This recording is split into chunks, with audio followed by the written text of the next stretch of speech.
A just published JAMA study has some new insights into who may get Parkinson's disease and how that disease may progress. We're Skyping with Dr. Pritha Ghosh, Assistant Professor of Neurology at the George Washington Medical Faculty Associates, to learn more. Doctor, can you summarize what the study tells us? Well, this is a study of patients with Parkinson's disease compared to healthy volunteers. They looked at the spinal fluid of these subjects and they tested for levels of certain proteins that might be elevated or decreased in Parkinson's disease. And what they found was that a lot of these proteins, including things like alpha-synuclein, two types of tau protein, and also beta-amyloid protein, were decreased in patients with Parkinson's disease compared to healthy volunteers. And this was a significant difference. And basically, they think that these markers may be helpful in distinguishing patients with Parkinson's compared to healthy volunteers.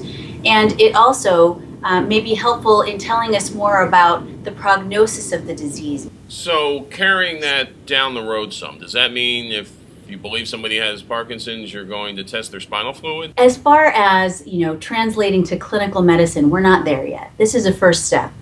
And, this study is showing that there might be some small differences between groups, and over time we'll see how this might predict how these people do clinically, because this particular study is actually a longitudinal study where they're following patients for 5 years. So it would be interesting to see how these people do over that period of time and see what the correlation is between their initial levels of these proteins and their ultimate, clinical course. Does it mean eventually that different patients will be treated differently? Possibly so. Again, this is a first step. This is a preliminary study, but it could be that this could help us sort of target our management strategies for each patient, sort of in a more individualized way.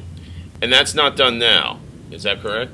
To some extent it is. I mean, we follow patients' symptoms and we treat the symptoms accordingly. But if I knew, for example, that somebody had a higher risk of developing cognitive decline, I might, do things a little differently to help prepare the family, or as therapies develop, as we learn more about the disease, if we have benchmarks for knowing how the disease is progressing, we can start to develop therapies that are hopefully stopping the progression or slowing the progression of the disease. We see in the news, just this past week, Linda Ronstadt, the legendary pop singer, she's now says she has Parkinson's, and she's had it for a while, and now she says she can't sing. And on the other hand, then you see Michael J. Fox coming back to television and acting again. Is that sort of an overly simplistic way of looking at how Parkinson's affects people differently? No, that's exactly right. It does affect people differently. Some people may come to you and have the classic, shakes, the tremors that stereotypically people think about for Parkinson's disease. And others may not even have any tremor. They might just be slow. They might be very stiff. They might have problems walking and that kind of thing. It's quite different. And the people's progression can also be quite different as well. What we do know is that in all these cases, it is a neurodegenerative process and it is a progressive process. However, the slope of their progression, the speed which what they progress and the symptoms that they develop may be slightly different from person to person. Does it make a difference if you get treatment earlier? Well, that's a little debatable right now. So at the moment, we do have a medication that some of the experts say may be neuroprotective, and other people in the field don't think that the evidence really supports that yet, that we can say that this medicine called rasadolene may be neuroprotective. So, if it is that this medication or other medications that may be developed in the future are neuroprotective, then yes, the earlier we can diagnose, the better. We can start them on treatment and hopefully delay or slow the progression of the disease.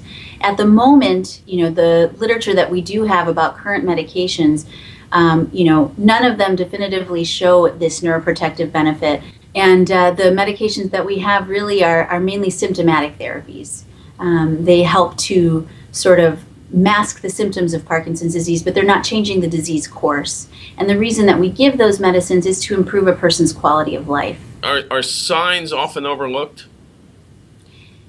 Yes, I mean, by the time a person comes to the doctor complaining of, say, tremor, in that classic case, they've probably had the disease for, many years. And the initial symptoms of Parkinson's are typically not motor symptoms, meaning it's not related to their movement at all. Typically, the early symptoms are subtle things that people may not even notice, such as a loss of sense of smell, possibly having depression, having things like constipation, very subtle and non-specific things that, you wouldn't ordinarily think is related to a neurodegenerative disorder. But, then you look back, retrospectively and you realize, I have had those symptoms and, or I had really vivid dreams. I acted out my dreams. That's also a common one that happens earlier in the disease.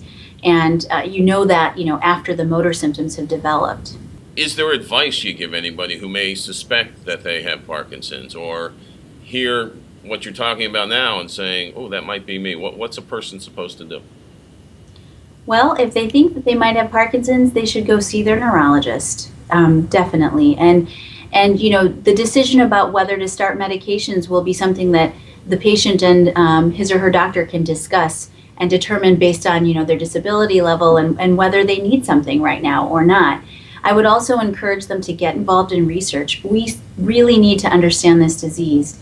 And, the only way we can do that is by having our patients participate in these types of studies so that we can learn about it, so that we can develop treatments.